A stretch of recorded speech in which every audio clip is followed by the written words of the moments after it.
Good morning, everyone. Good morning. We are learning Mishna Gittin, Perek Ches, Chapter 8, Mishnah Aleph, Mishnah 1.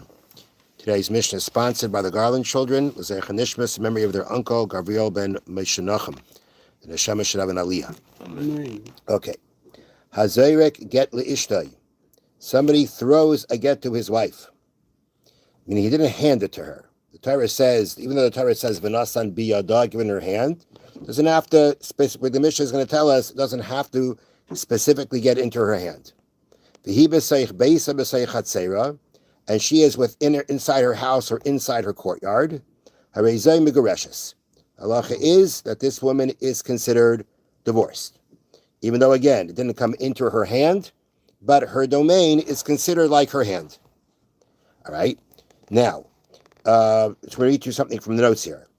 The Mishnah refers to a house and courtyard that are her maluk property, which means that they belong to her, although her husband has the right to use them while they are married. Meaning, her house. How does she have a house? It's his house. Where's her house?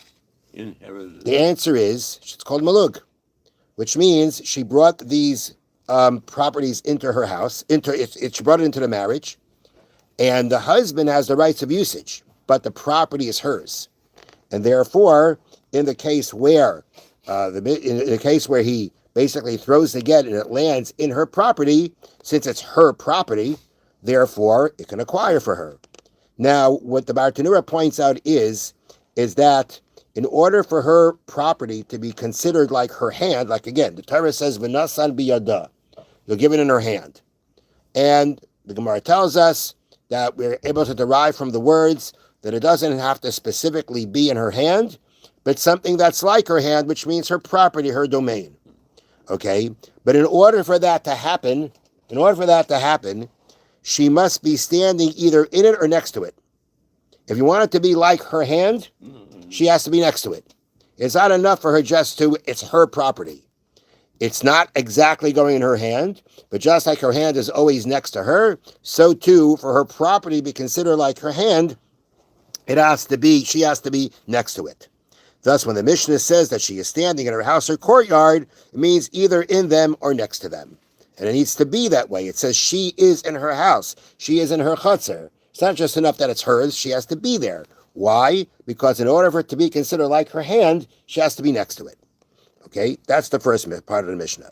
Then the Mishnah continues. Zirakai la b'seich beisa b'seich hatzeira. Now, let's say he threw it to her while she was in his house or in his courtyard.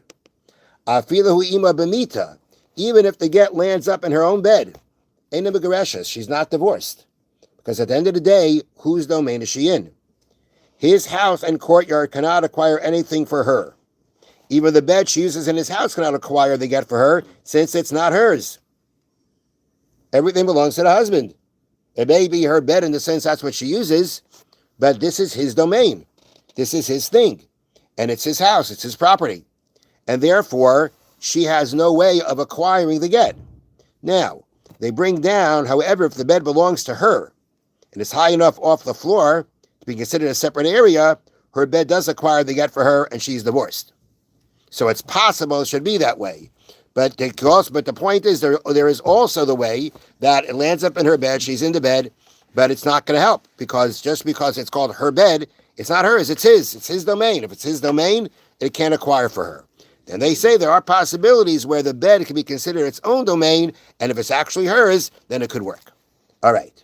So therefore, the next part of the Mishnah said, he threw it to her inside his house, inside his courtyard, even if the get is with her in her bed, not megareshes. Now, let's say cheka, let's say kalta harezim megareshes. If it lands up in her lap or in her sewing basket, then she's megareshes. Now, what that means is like this. It means that, I'm just going to read it to you here. If he throws it into her lap, it means the part of her skirt that hangs from her lap and drags along the floor. It's very specific here. It's not just landing on her lap.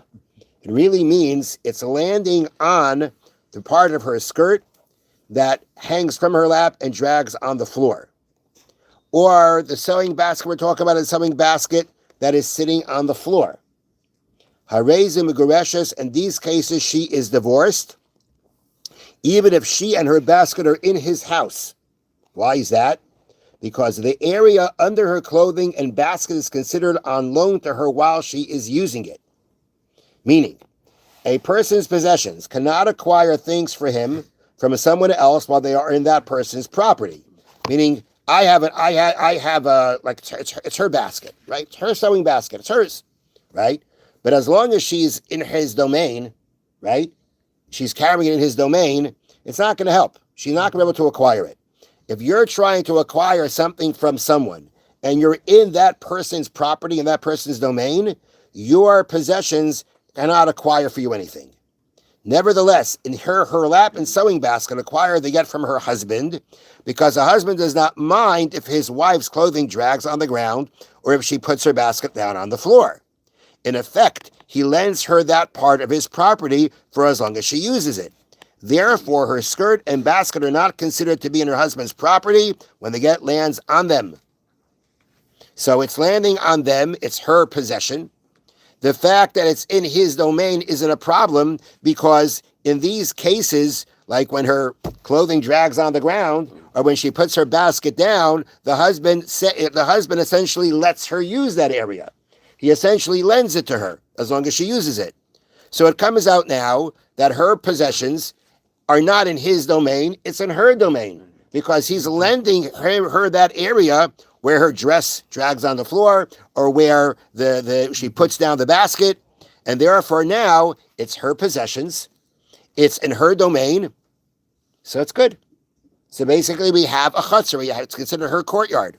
It's something, it's like her hand now, because of the fact that, again, she's next to it, it's hers, it's in an area that is considered hers because it's on loan to her from the husband, and therefore in these cases it's megaresha, she can be divorced.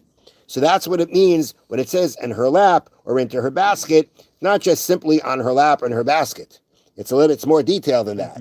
It's her lap means her dress dragging on the ground or the basket sitting on the ground, then she could be megareshes, because then her possessions are considered in her domain because he lets her use those areas, and therefore she can become divorced. If in a situation where she's just holding the basket in her hand, it's not sitting on the ground, right? Or falling on her lap, literally, or let's say it, lands in her pocket, right? Mm-hmm. Lands in her pocket. Oh, yeah. So in those situations, it may be her possessions, but it's still within his domain. It's from the domain of the person you're trying to acquire from. Therefore, it's not going to work for you. But in the cases where it's on the ground, that area of the ground he lends to her, and therefore it's not considered in his domain, in his property, and therefore they can acquire for him. Have a wonderful day. Thank you, Rabbi.